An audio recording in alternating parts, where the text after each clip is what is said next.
নমস্কার বন্ধুরা, good morning. স্বাগত জানাই আবার আমার একটা নতুন ব্লগ ভিডিওর সাথে।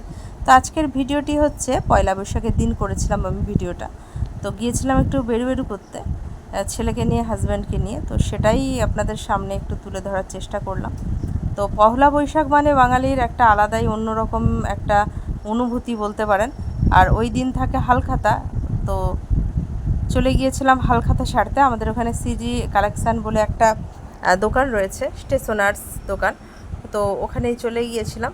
তো সেখানে গিয়ে প্রথমে হালখাতা সেরে একটু কোল্ড ড্রিঙ্কস খেয়ে আইসক্রিম খেয়ে মোটামুটি তারপরে চলে গিয়েছিলাম পাঁশকুড়া মা ভবতারিণী মন্দিরে।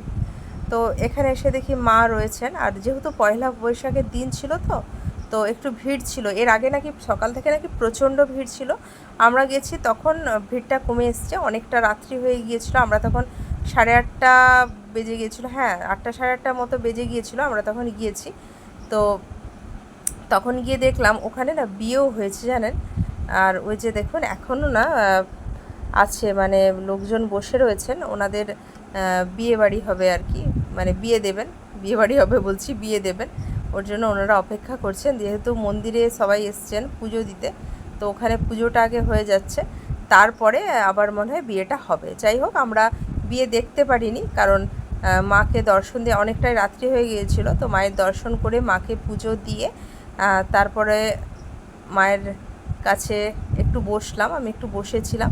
তো বসে থেকে মায়ের চারিদিকে, মানে মায়ের মন্দিরের চারিদিকে একটু পরিক্রমা করে তারপরে বেরিয়ে চলে এসেছিলাম এই দিকটায় দেখুন ভোলা মহেশ্বরের মূর্তি রয়েছে।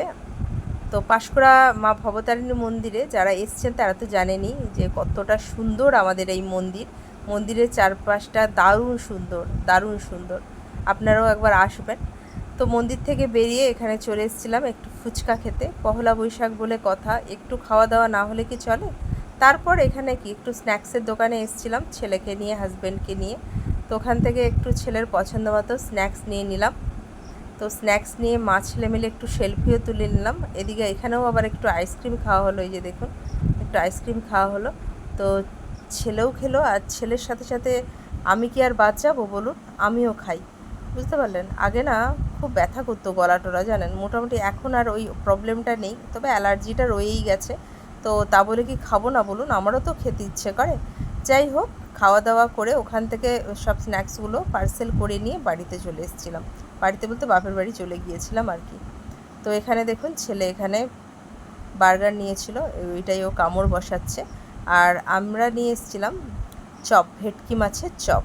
আর ওখানে জানেন তো, যেই দোকানটা থেকে, মেচোগ্রাম মোড়েই একদম দোকানটা, যেই দোকানটা থেকে আমরা কিনেছিলাম, দোকানটায় না চপগুলো দারুণ, একদম ফ্রেশ, দারুণ হয় খেতে, দারুণ, আমার মানে ভীষণ পছন্দের। তো ভিডিওটা কেমন লাগলো বন্ধুরা একটু কমেন্ট করে জানাবেন। ভালো লাগলে একটু লাইক করবেন, বেশি ভালো লাগলে ভিডিওটাকে শেয়ার করে দেবেন।